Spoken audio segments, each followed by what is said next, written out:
Selanjutnya kami persilakan calon wakil presiden nomor urut 3, Bapak Mahfud MD, untuk naik ke atas panggung dan menyampaikan visi misi dan program kerja.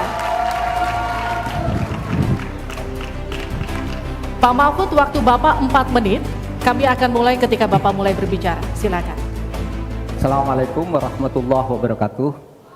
Mari kita bersujud semuanya, saudara-saudara di seluruh Indonesia, kepada Ibu kita dalam rangka mengucapkan selamat Hari Ibu 22 Desember 2023 ini.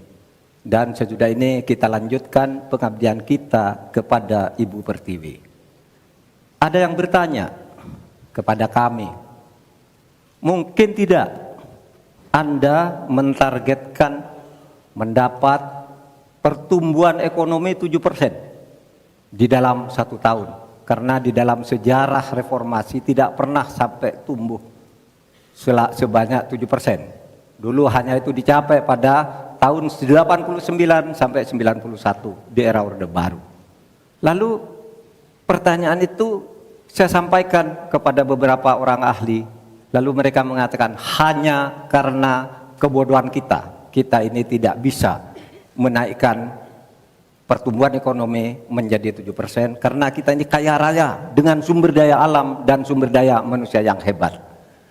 Masalahnya apa? Masalahnya banyak korupsi dan inefisiensi di sektor-sektor pertumbuhan ekonomi, yaitu di sektor konsumsi, belanja pemerintah, ekspor impor, dan investasi. Jadi dengan demikian karena banyak korupsi, dan itu memang betul terjadi. Coba lihat, berdasar hasil SIGI, Transparansi Internasional, korupsi terjadi di lembaga legislatif, eksekutif, dan yudikatif secara besar-besaran. Korupsi juga terjadi di 3 metra alam kita ini. Kita menginjak bumi, ada korupsi di tanah dan pertambangan. Kita ke laut, ada korupsi di masalah kelautan. Kita melihat udara, pesawat terbang kita, ternyata di udara juga banyak korupsi. Akibatnya apa? Rakyat miskin.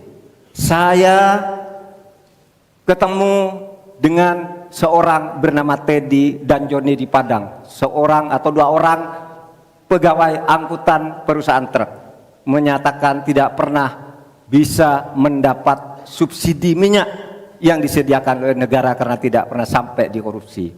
Saya juga ketemu dengan seorang Sri Wulan, anak kecil di Parongpong, Bandung Barat. Dia mengajak saya main layang-layang, katanya, "Bapak, saya ingin terbang seperti layang-layang meraih cita, tapi saya tidak dapat." Kemudian saya ingat pulau saya, Madura. Di Madura itu kaya dengan gas alam, tetapi sampai sekarang tidak pernah dioptimalkan untuk dimanfaatkan. Maka kuncinya adalah bagaimana kita memberantas korupsi. Lalu ada yang tanya kepada saya, "Bapak, kalau Bapak jadi wakil presiden orang takut ditangkap."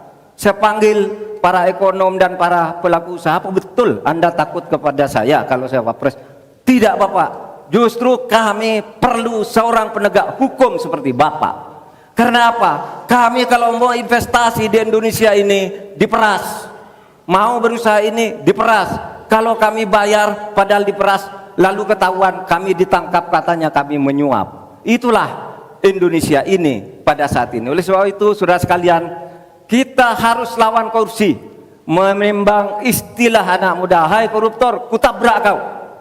Hai wir, mundur kau wir. Nah korupsi, setabrak." Saudara sekalian, ini semua dalam rangka agar terjadi pemerataan seperti ketentuan pasal 3 Undang-Undang Dasar. Di Al-Quran disebut kaila yakuna dolatan bainal yang. Jangan biarkan kekayaan itu hanya beredar di antara orang kaya. Waktu Bapak selesai. Habis. Baik, terima kasih Pak Mahfud. Silakan kembali, Pak. Baik. Oke, mohon tenang. Download Tribun X sekarang, menghadirkan lokal menjadi Indonesia.